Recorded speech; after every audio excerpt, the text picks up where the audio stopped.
Glória ao nome de Jesus. Que louvor maravilhoso. Aleluias. Escandaloso amor. Eita glória. Escandaloso amor que nos deu vida. Escandaloso amor que nos trouxe paz. Escandaloso amor que nos deu vida com abundância, que nos resgatou, nos restaurou, nos redimiu. Oh, aleluias!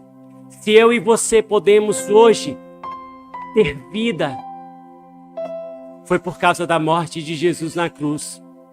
Uma gota daquele sangue foi por me amar, foi por te amar. Oh, aleluias! Um amor que venceu a morte. Um amor que venceu os preconceitos. Um amor que não se poupou por nos amar. Aleluias.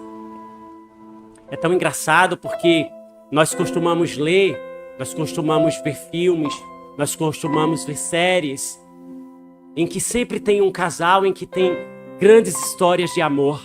No Titanic, Jack e Rose. Jack morre. Rose fica.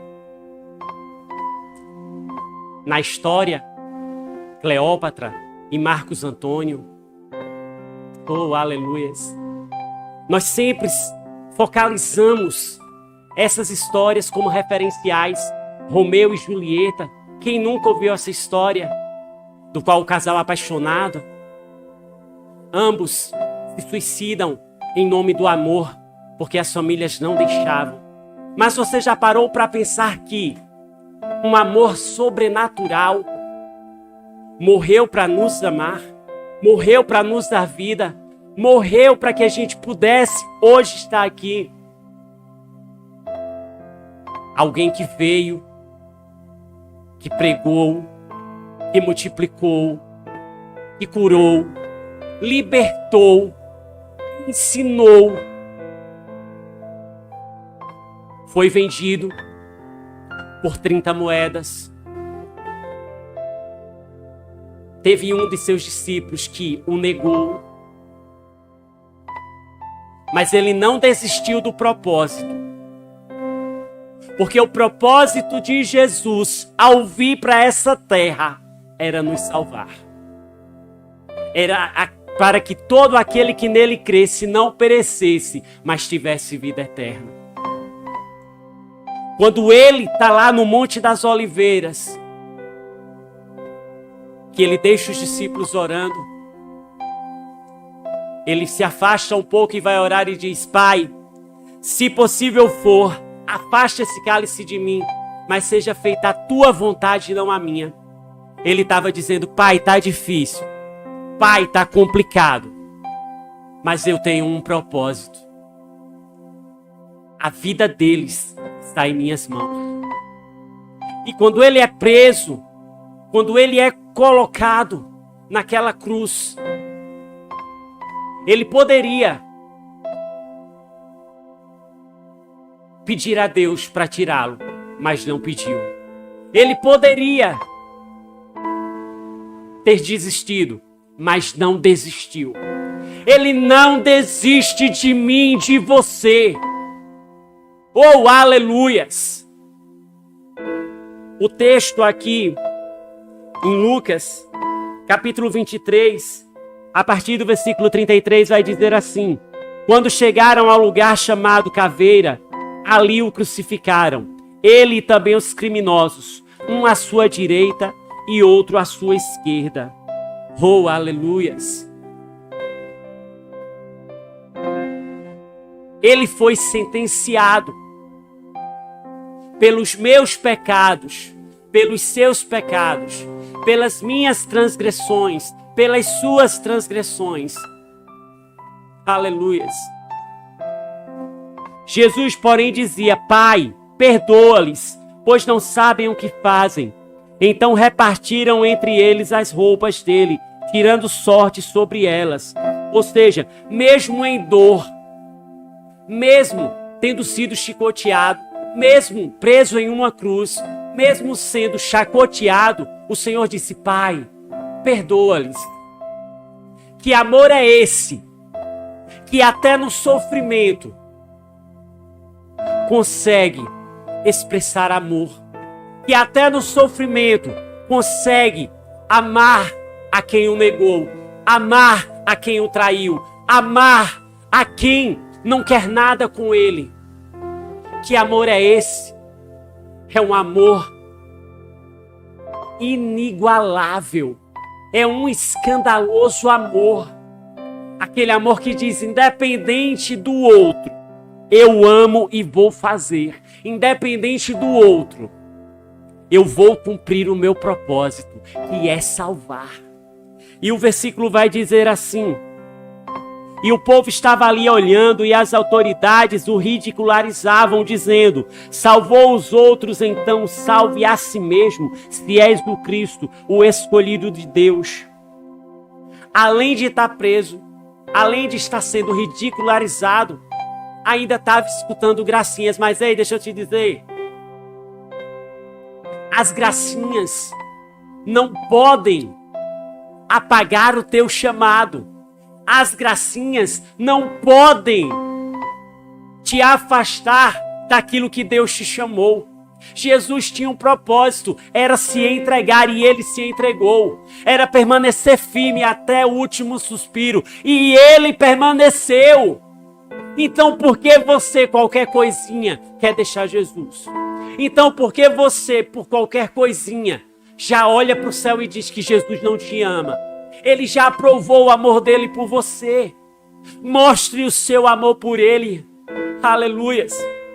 E o versículo a seguir vai dizer: os soldados também zombavam, aproximando-se, ofereceram-lhe vinagre e diziam, se tu és o rei dos judeus, salva-te a ti mesmo. Ei, Jesus não precisava provar nada para ninguém, não. Você não precisa provar nada para ninguém, não. Você é de Deus, você foi comprado a preço de sangue. Você não precisa provar para ninguém que você é do Senhor, não. Você não precisa dizer que você é. As suas atitudes mostrarão se você é ou não. Aleluias. E Jesus continuava firme e forte. E tinha uma inscrição que estava acima dele, que era Rei dos Judeus. Então, dos criminosos crucificados, blasfemava dele, dizendo, tu não és o Cristo, salva-te a ti mesmo e a nós. Mas o outro, repreendendo, disse, não temas, não temes nem a Deus, nem sofrendo a mesma condenação. Nós, na verdade, estamos recebendo com justiça o que nossos atos merecem, mas este homem não fez mal algum.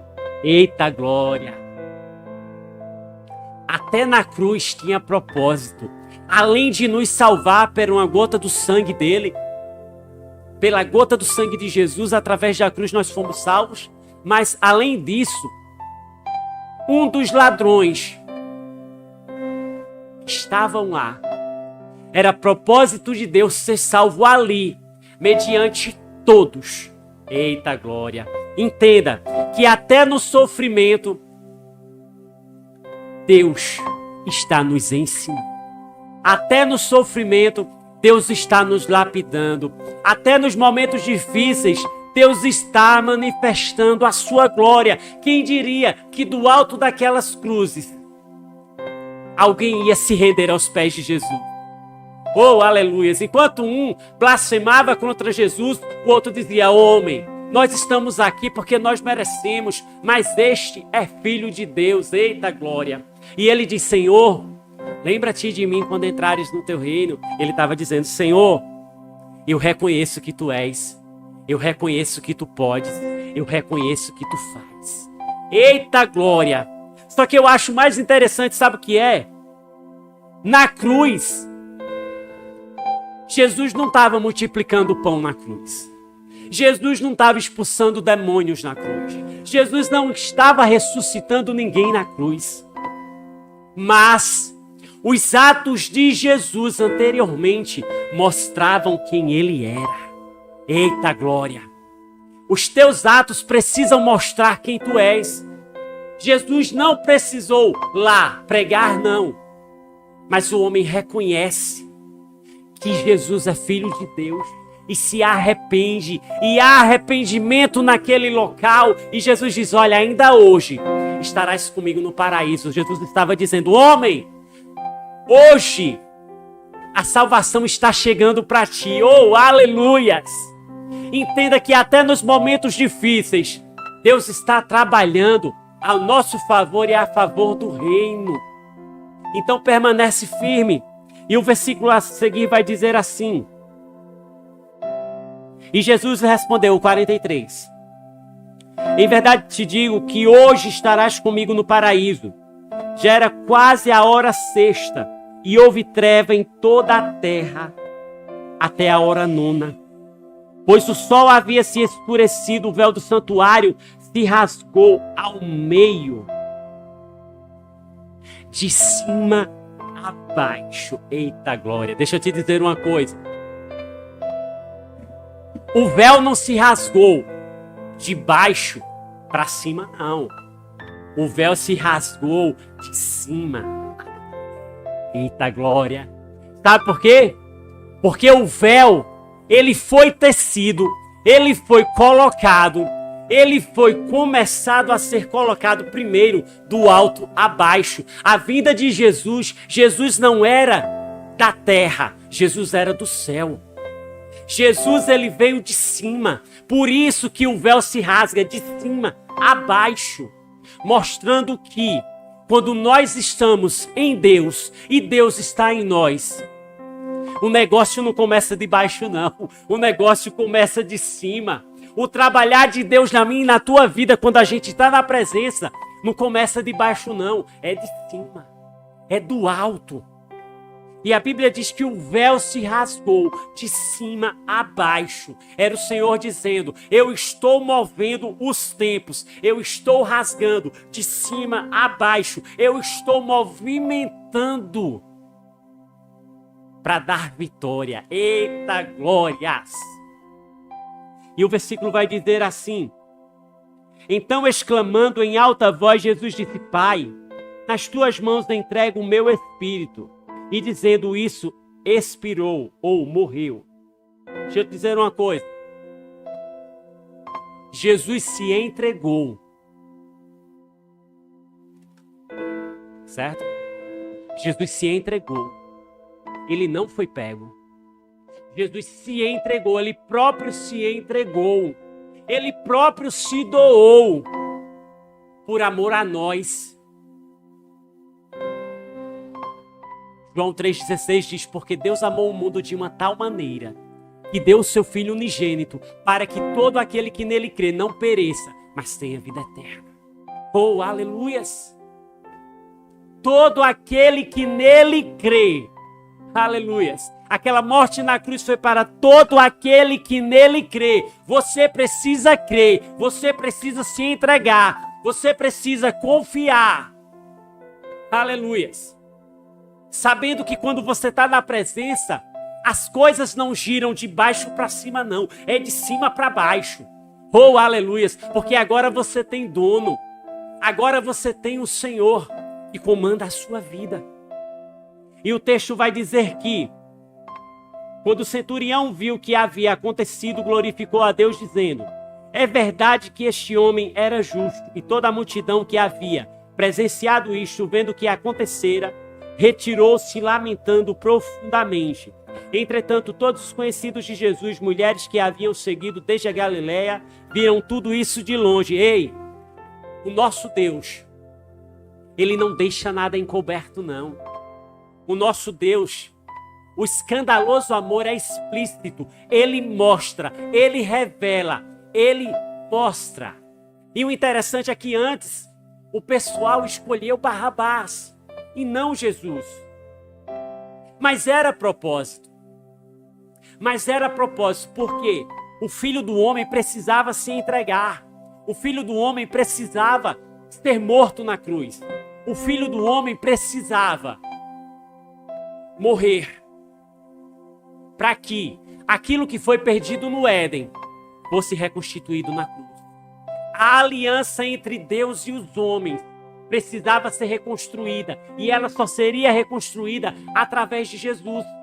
Entenda nessa tarde Ele morreu para que eu tivesse vida, para que você tivesse vida. Então faça valer a pena a morte dele na cruz.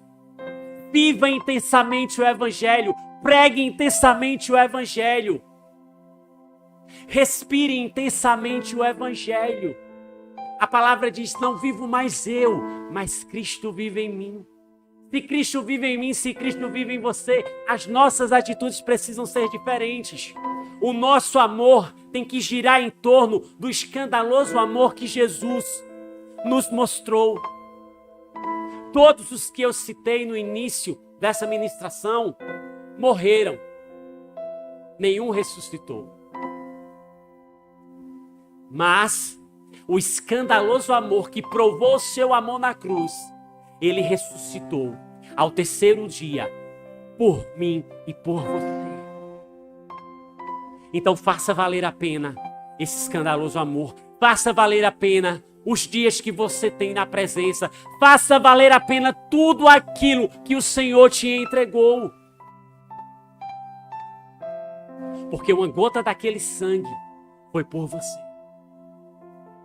O amor dele nos constrange, o amor dele nos abraçou, o amor dele nos alcançou, o amor dele nos resgatou. Então que você possa, nessa tarde, se apegar cada vez mais a esse escandaloso amor. Jesus, o escandaloso amor que nos trouxe vida e que nos trouxe paz. Vamos louvar.